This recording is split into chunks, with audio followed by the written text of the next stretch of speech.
Hello दोस्तों, welcome back to GK master classes. कैसे हैं आप सब लोग? आई होप आप सभी ठीक होंगे। तो दोस्तों, आज आपके लिए प्रैक्टिस सेट फर्स्ट लेकर आया हूं। जो भी दोस्त जूनियर असिस्टेंट हाई कोर्ट का एग्जाम देने जा रहे हैं या जीके पीएसआई का, तो जनरल अवेयरनेस का प्रैक्टिस सेट फर्स्ट है। दोस्तों, इसमें 20 एमसीक्यूज होंगे और साथ में हर एक एमसीक्यूज की एक्सप्लेनेशन होगी और डिटेल एक्सप्लेनेशन होगी। आप वीडियो को एंड तक जरूर वॉच कीजिएगा और चैनल पर पहली बार आए तो चैनल को भी सब्सक्राइब जरूर कर लीजिएगा। 20 क्वेश्चन में से आपके कितने ठीक होते हैं ज़रूर बताइएगा और इसको उसी फीलिंग के साथ अटेम्प्ट कीजिए जैसे आप एग्ज़ाम में अटेम्प्ट करते हैं। तो चलिए दोस्तों, स्टार्ट करते हैं बिना टाइम वेस्ट किए।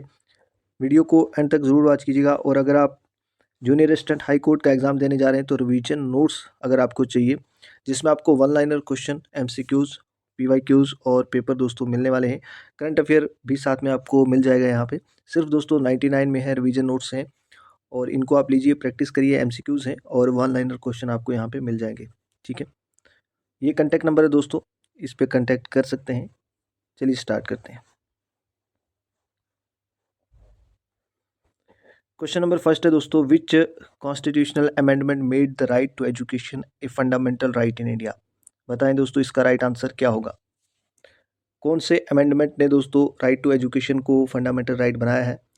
ऑप्शन है 73rd amendment, 86th amendment, 42nd amendment या 44th अमेंडमेंट। दोस्तों, आपका जेकेएसएसबी का कोई भी एग्जाम है, आपके लिए सेशन बहुत इंपॉर्टेंट होने वाला है क्योंकि इसके साथ जो एक्सप्लेनेशन है वो बहुत इंपॉर्टेंट है, उसको भी देख लीजिएगा। तो यहाँ पे जो राइट आंसर है, आई होप आपने भी कर लिया होगा, ऑप्शन नंबर बी इसका राइट आंसर हो जाएगा।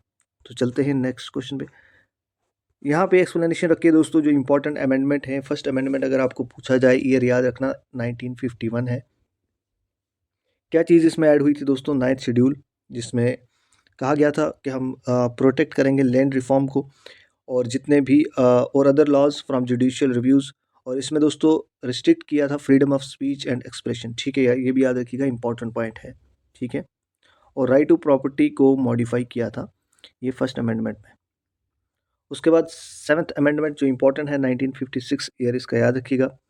और इस अमेंडमेंट में क्या हुआ था, जो स्टेट्स थी उनको लिंग्विस्टिक बेसिस यानी लैंग्वेज बेस पे रिकॉग्नाइज किया था। ठीक है दोस्तों।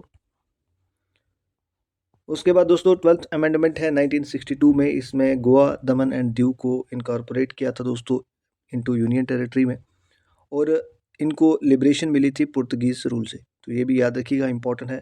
उसके बाद मोस्ट इंपॉर्टेंट अमेंडमेंट जो इंपॉर्टेंट है दोस्तों आपके एग्जाम पॉइंट ऑफ व्यू से, वो है 42nd अमेंडमेंट। ईयर याद रखिए 1976 है और इस अमेंडमेंट को मिनी कॉन्स्टिट्यूशन कहा जाता है। और इसमें क्या चीज़ ऐड ऑन हुई थी दोस्तों?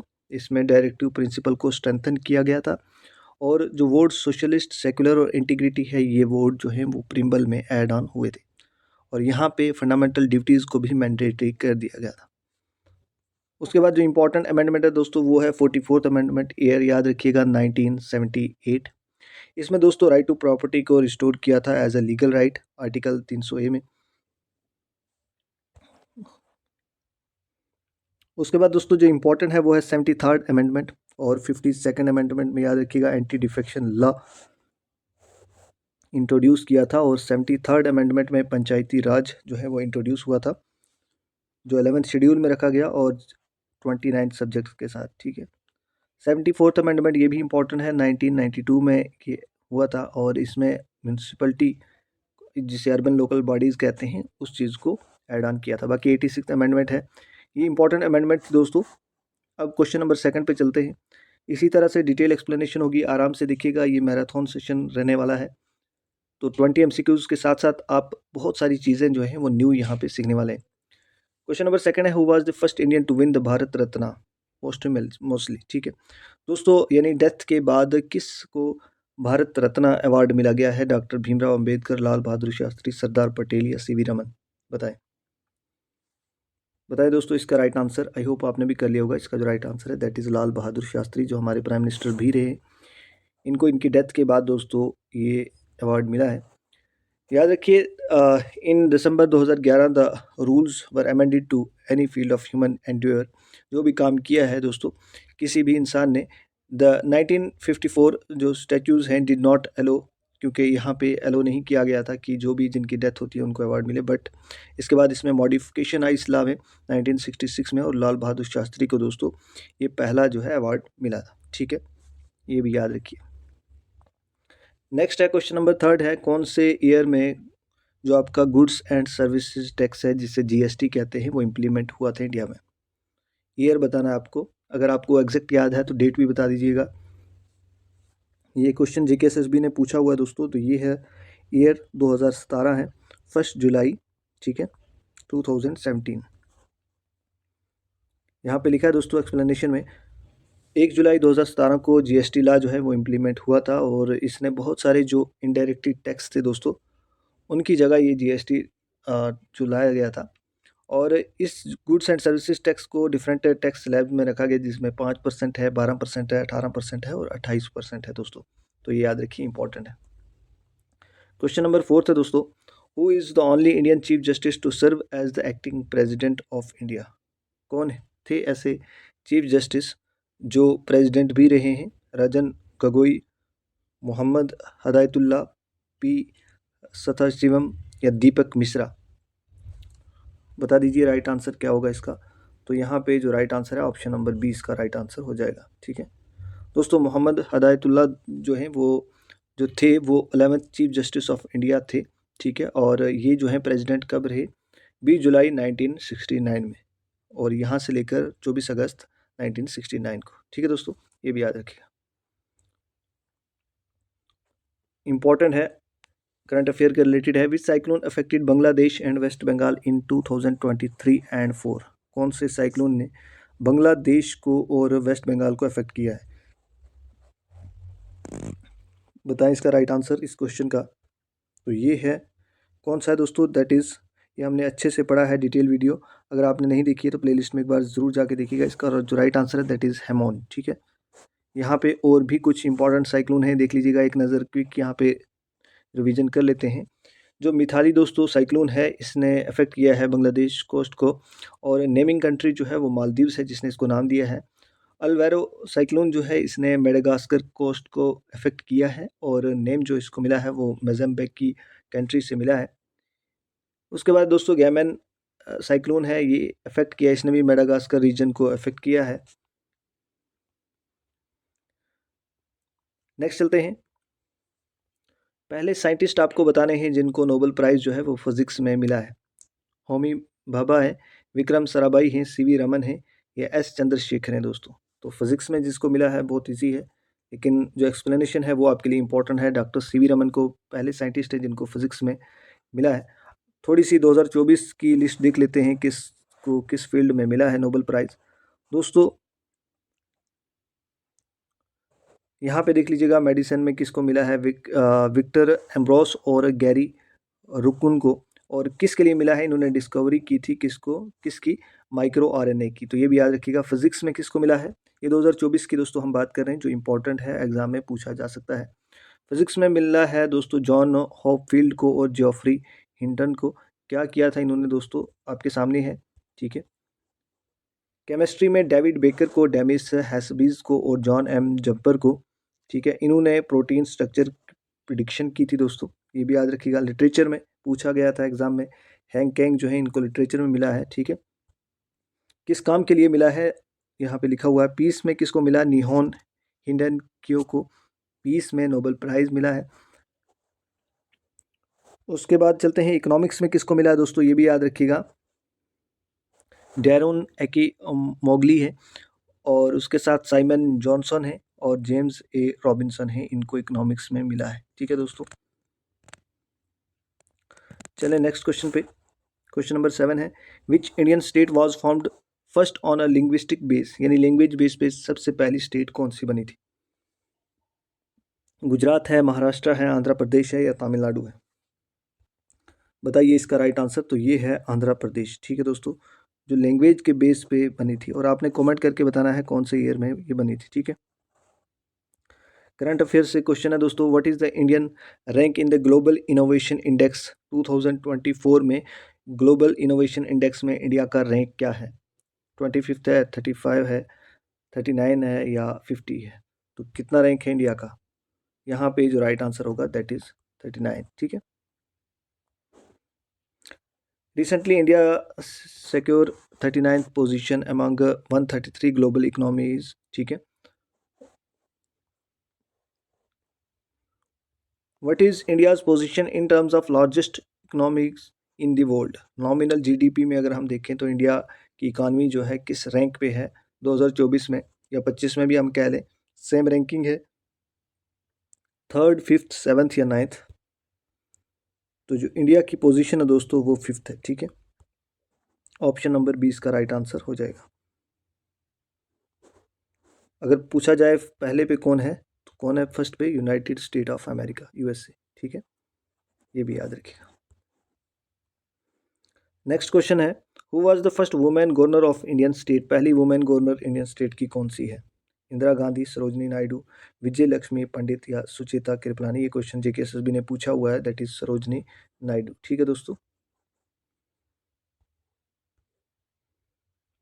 सरोजनी नायडू जो थी वो पहली गवर्नर थी इंडियन स्टेट की, और इन्होंने उत्तर प्रदेश की ये गवर्नर रही हैं 15 अगस्त 1947 टू 2 मार्च 1949 को। ठीक है दोस्तों, ये जम्मू कश्मीर हिस्ट्री से आपका क्वेश्चन है, कौन से किंग ने कंडक्ट की थी फोर्थ बुद्धिस्ट काउंसिल इन कश्मीर? तो किस बादशाह के टाइम में फोर्थ बुद्धिस्ट काउंसिल जो है कश्मीर में हुई थी? अशोका, जैलोका, कनिष्का या मीर कुला? तो वो थी कनिष्का। ठीक है, ऑप्शन नंबर सी इसका राइट आंसर हो जाएगा। नेक्स्ट है, what is the name of India's first indigenous aircraft carrier? India का पहला इंडिजीनियस एयरक्राफ्ट कैरियर कौन सा था, उसका नाम क्या था दोस्तों? बताएं दोस्तों, इसका राइट आंसर क्या होगा? तो यहाँ पे जो राइट आंसर है दैट इज ऑप्शन नंबर 20 का राइट आंसर हो जाएगा। ठीक है, विक्रांत, ऑप्शन नंबर सी। ठीक है,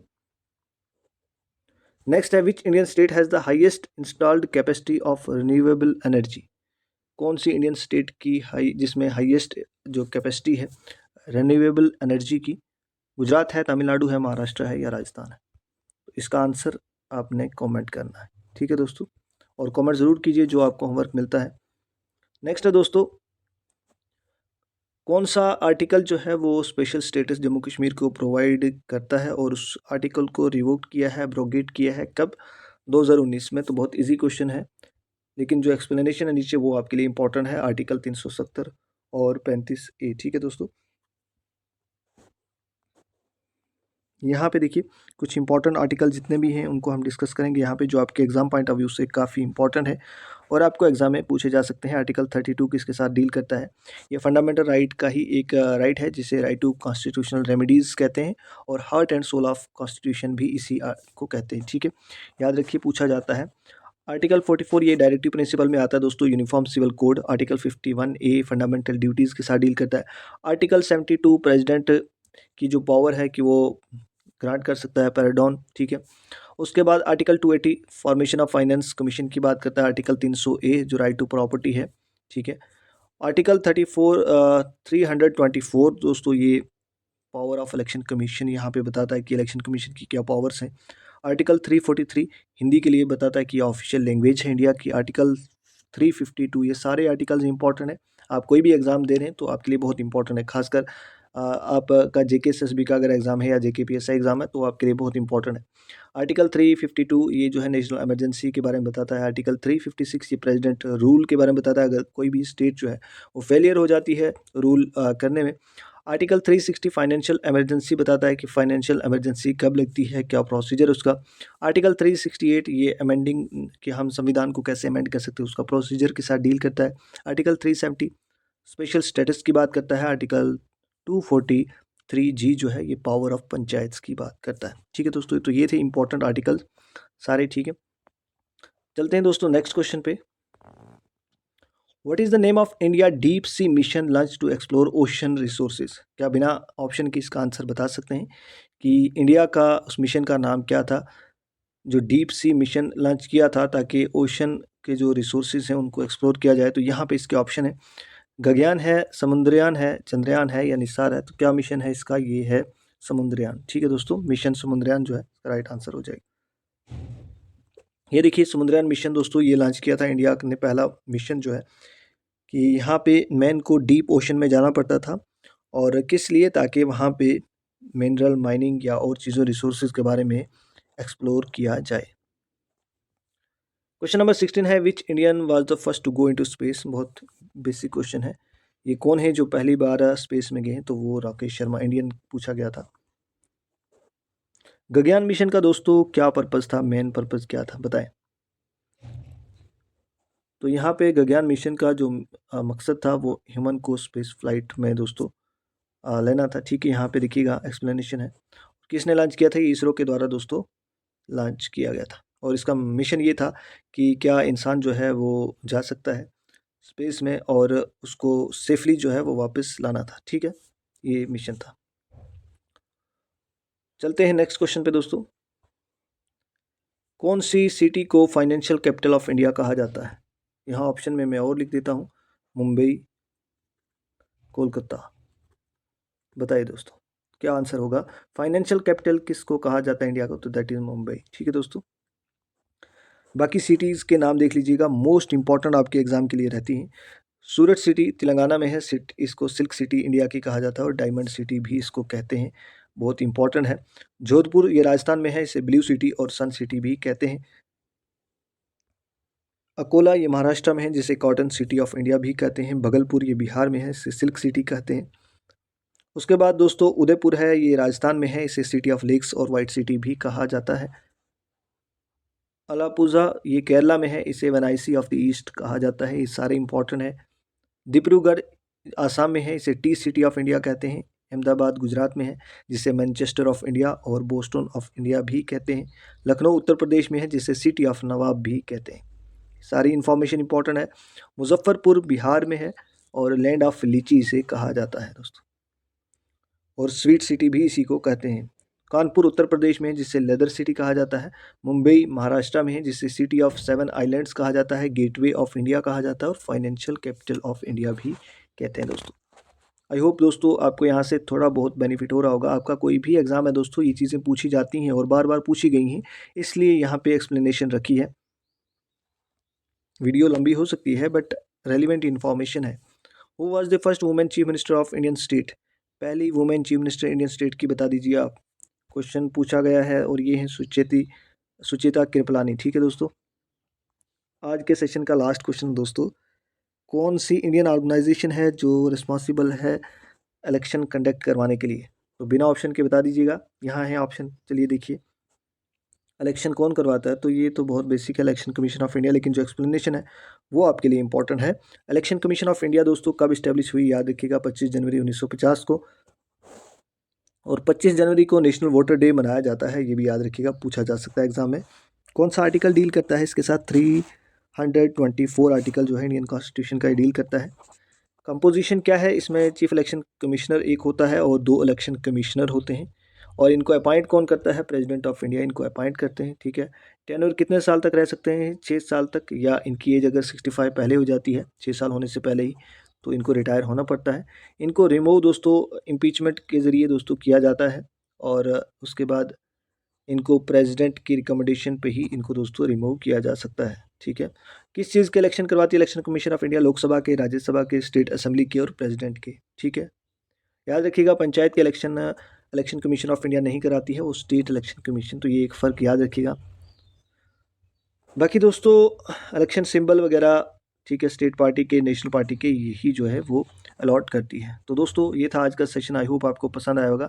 बाकी दोस्तों अगर आप किसी भी एग्ज़ाम की तैयारी करें, आप अपकमिंग जेके एसएसबी के एग्ज़ाम, कोई भी जूनियर असिस्टेंट हो, पटवारी, नायब तहसीलदार, या आपका जेके पीएसआई का चल रहा है दोस्तों, जेके पीएसआई के ऑलरेडी बच्चे हमारे साथ जुड़े हुए हैं, अगर आप भी आना चाहते हैं दोस्तों तो मोस्ट वेलकम है। और आने के लिए क्या करना पड़ेगा दोस्तों? ये कॉन्टैक्ट नंबर है, इस पर आप कॉन्टैक्ट कर सकते हैं। हमारे व्हाट्सएप ग्रुप को ज्वाइन कीजिए, जहाँ पे डेली कंटेंट जो है वो एग्ज़ाम तक आपको मिलता रहेगा। बाकी जूनियर असिस्टेंट का एग्ज़ाम देने जा रहे हैं, तो जो मैंने पहले बताया आपको, रिवीजन के लिए नोट्स आप वो ज़रूर परचेज़ कीजिएगा। और जेके पीएसआई के लिए लेना चाहते हैं, आपको general awareness, general English, Jammu Kashmir, computer science, current affair, और जो एक्स्ट्रा कंटेंट, प्रीवियस पेपर वगैरह, एमसीक्यूज़, वन लाइनर क्वेश्चन, ये सारा दोस्तों मिलता रहेगा। ये पीडीएफ लेना चाहते हैं, ये भी हम आपको सेंड कर देंगे। हमारे टेलीग्राम चैनल को भी ज्वाइन कर सकते हैं, हम लिंक जो है बाय में मैं आपको प्रोवाइड कर दूंगा, आप वहाँ पे भी ज्वाइन कर लीजिएगा। ये पीडीएफ वहाँ पे भी मिल सकता है। बाकी अगर कंटेंट लेना चाहते हैं तो व्हाट्सअप नंबर ये है, व्हाट्सअप मैसेज करें। आप अगर रेलवे का एग्ज़ाम देने जा रहे हैं, कांस्टेबल का, तो भी कंटेंट यहाँ मिल सकता है। बाकी कोई भी एग्ज़ाम हो आपका, ज़रूर लीजिएगा। तो चलिए, अगर आप खाली करंट अफेयर दोस्तों चाहते हैं जूनियर रेजिडेंट के लिए, तो आपको सिर्फ 49 में ये सारे टॉपिक्स देख सकते हैं आप, जिसमें space technology, important days, theme, conference meets, joint military exercise, indexes, union budget, central government schemes, international award, festival, science technology, sports, current affair, ये सारा दोस्तों सिर्फ 49 रुपीज़ में ये मिल जाएगा। तो चलिए दोस्तों, मिलते हैं नेक्स्ट वीडियो में। थैंक्स फॉर वॉचिंग, और वीडियो को लाइक करके अपने दोस्तों के साथ शेयर ज़रूर करें। Thanks for watching.